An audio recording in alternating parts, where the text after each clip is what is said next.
Selamat pagi saudara-saudari, kita bertemu lagi untuk satu janji Alkitab. Dan di mana hari ini kita akan melihat daripada 1 Samuel pasal 16 ayat yang ke-7.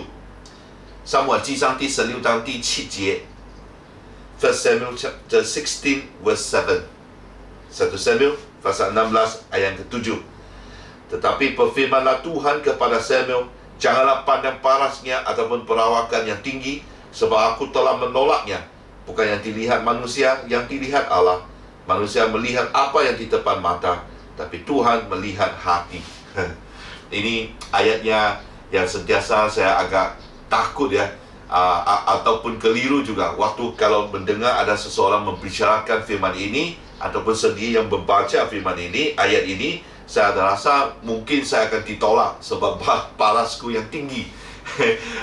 Tapi kalau kita lihat daripada konteksnya di sini adalah waktu Samuel dipanggil untuk mengurapi Daud, raja yang akan menggantikan Saul. Ya, jadi waktu itu pemilihan telah berlaku, abang-abangnya dipanggil, ayahnya pun sediakan abangnya saja, tidak sediakan dia, sebab waktu itu Daud masih di luar untuk mengembalakan domba. Jadi waktu itu Tuhan memberi satu piawai standar kepada Samuel, di mana inilah caranya yang kamu lihat. Jangan melihat sebab parasnya ataupun perawakan yang tinggi, tapi melihat hatinya. Jangan mengikut standarnya manusia, melihat manusia, tapi mengikut standarnya ataupun piawai Allah untuk melihat manusia, itunya hatinya. Dan di sini jangan kita keliru bilang, oh kalau begitu saya tidak perlu jaga penampilanku sudah, yang penting hatiku bagus. Tapi kita harus tahu Raja Daud tu handsome juga ya, tampan juga. Dia tu kita tahu dia bukan raja yang jelek, tapi dia memang seorang yang handsome, tapi dalam apa yang di dalam hatinya, yang dikatakan selepas itu, bahwa dia seorang yang mengejar hati, yang dia tahu hatinya Allah. Itu kita boleh lihat dari apa yang di hatinya, itu yang sebab utama, itu yang lebih penting daripada penampilannya. Ya, jadi hari ini kalau kita memula dan melihat Allah memilih kita, adalah bermula daripada hati kita. Hati itu harus baik. Apalagi Tuhan mengatakan kalau kita mau mengasihi Dia, harus dengan segenap hati. Ya, jadi kita harus tanya dan juga memeriksa apakah keadaan hati kita hari ini waktu kita datang kepada Tuhan. Adakah kita terlalu pentingkan penampilan dan lupakan hati itu? Hati kita harus betul dahulu, ya.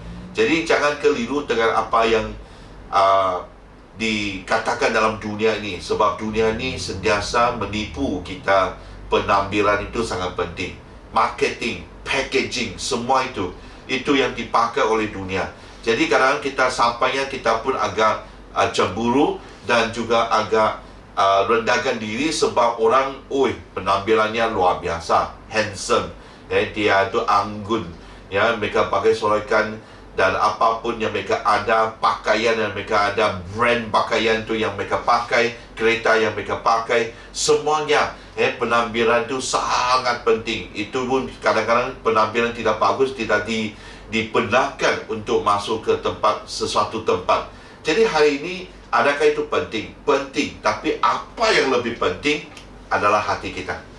Kalau kita siapkan, kita habiskan uang yang banyak untuk itu semuanya, untuk memastikan penampilan ini bagus, tapi hati kita masih rosak, hati ini masih tidak bagus, sama siapa bohong. Jadi kalau kita mau buat ataupun berkenan kepada Allah, dan waktunya kita mau tahu Allah melihat kita, adalah hati ini harus dipersiapkan dahulu. Dengan hati yang betul, yang berkenan kepada Allah, pasti Allah akan melihat, memilih, dan Dia akan memberkati. Malahan Dia akan memakai kita seperti Dia memakai Daud. Sebab itulah orang yang Dia berkenan, yang mengejar hatinya Allah. Amin. Tuhan memberkati. Sentiasa ingat, menghafalkan ayat-ayat yang telah diadakan. Hari ini ada janji Alkitab yang ke-27, Saya harap anda sudah menghafal ayat-ayat di dalam supaya sentiasa kita mengingati janjinya Alkitab. Dengan janjinya Alkitab ini, ia akan menambahkan keyakinan dan kepercayaan kita dan iman yang akan menjadi kuat untuk kita datang kepada Tuhan. Amin. Tuhan memberkati. Hari ini hari Jumaat sudah. Sekali lagi kita akan mempersiapkan diri untuk menyambut hujung minggu ini, kebaktian yang ada dan juga pelayanan-pelayanan yang lain. Tuhan memberkati, sentiasa berjaga-jaga untuk sendiri dan untuk keluarga. Amin. Tuhan memberkati.